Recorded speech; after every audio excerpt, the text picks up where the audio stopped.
J'espère qu'on m'entend. Wilfried Nguessan de la Côte d'Ivoire. Je vais avec vous partager un certain nombre de choses autour de l'utilisation du logiciel libre et de tout ce qu'on peut appeler start-up, précisément dans le domaine du web. Je vais faire simple. Start-up, on sait un peu ce que c'est déjà. Regardons le logiciel libre comme on a tendance à le dire, liberté, égalité, fraternité.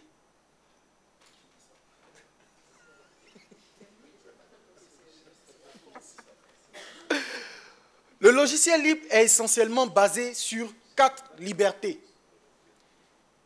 Effectivement, on a tendance à soulever une petite amalgame entre logiciel libre et open source. Pour faire simple, vous devez comprendre que chaque fois qu'on parle de logiciel libre, on a accès au code source, on donne la possibilité d'étudier le code source, on donne la possibilité de modifier le code source et de le redistribuer sous toutes les formes qu'on veut après l'avoir modifié.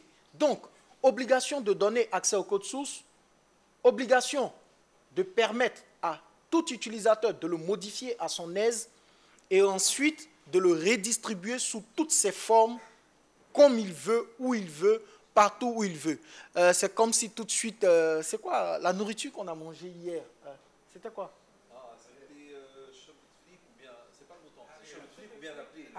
C'était quoi? Arera. Voilà. Donc, je ne sais pas. Est-ce que le Arera, ici, il change en fonction des régions? Il change en fonction des régions.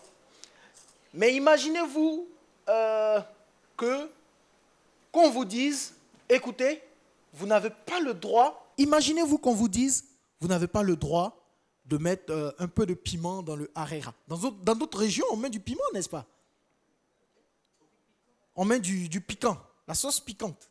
C'était très bon d'ailleurs. Donc, regardez, le logiciel libre, c'est un concept qui consiste à dire, on me donne le plat, Madame Wafa.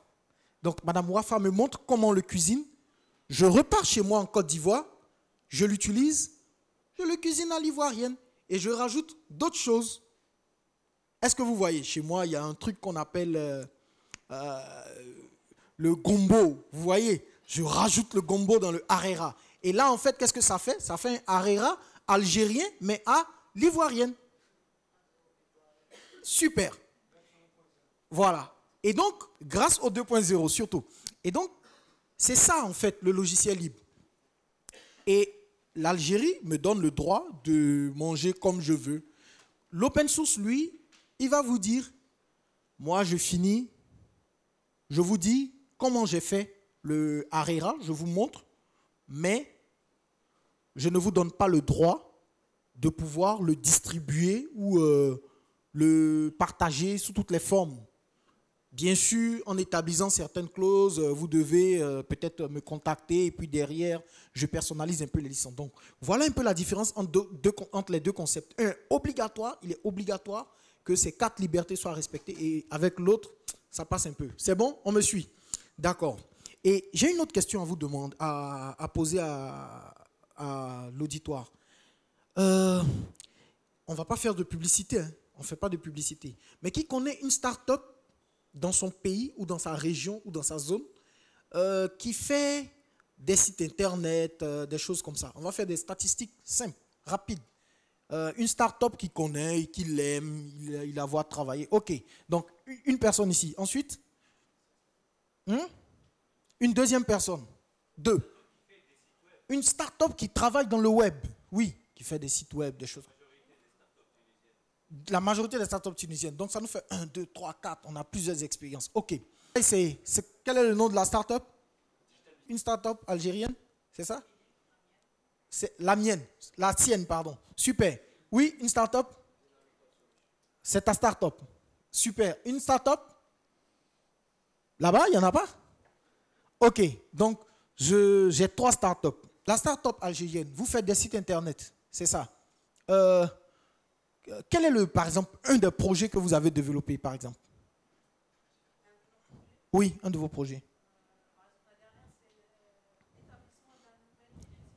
D'accord. D'accord. Vous avez fait le site web. D'accord. Et le site web, vous l'avez développé dans quel langage?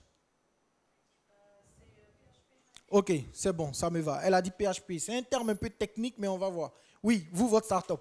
Vous faites des sites internet, des applications mobiles, web, tout ça. Vous avez développé un projet dans quel langage? JavaScript, jQuery, PHP. D'accord. Donc, de façon pratique, on a récupéré 2 startups dans la salle. Bon, la troisième, on ne teste pas Internet. Donc, sur 2 startups, on trouve un point commun. Elle a dit PHP, lui, il a dit jQuery, tout ça. La finalité, c'est PHP. Le point commun, c'est le logiciel libre. Le PHP, c'est un langage ouvert. Tout ce qui est jQuery, ce sont des langages ouverts. On a un point commun, le logiciel libre. Pour dire que la majorité des startups, aujourd'hui, le thème startup a essentiellement été propulsé grâce à la force du logiciel libre. Et ce que la majorité des startups, je ne vais pas dire ignorent ou refusent de s'accaparer en Afrique, ou très souvent en Afrique, ici en Afrique, c'est que il ne nous suffit qu'à regarder les modèles qui ont été exécutés ailleurs, qui sont ouverts, on les récupère, on les adapte à nos réalités, et puis ça passe. Pourquoi les startups en général utilisent le logiciel libre? Facteur 1, une startup, ça n'a pas d'argent. Une startup, ça démarre, ça cherche de l'argent. Or, il existe des technologies qu'on peut utiliser et avec ces technologies, on va dépenser moins. En général, qui connaît, qui a déjà, bon, c'est pas une parole, du Coran ni de la Bible, hein, mais qui a déjà regardé l'un des points qui caractérise ou qui permet à une start-up de vivre. En général, tous les concours qui vont vous organiser, où on doit avoir des pitchs, où on doit avoir ceci, où on doit avoir cela, ils ont tous un facteur commun. Vous savez, c'est lequel? C'est l'idée. Une start-up ou un porteur de projet, quand il est en face du financier, qu'est-ce qu'il vend? L'idée. Vous allez regarder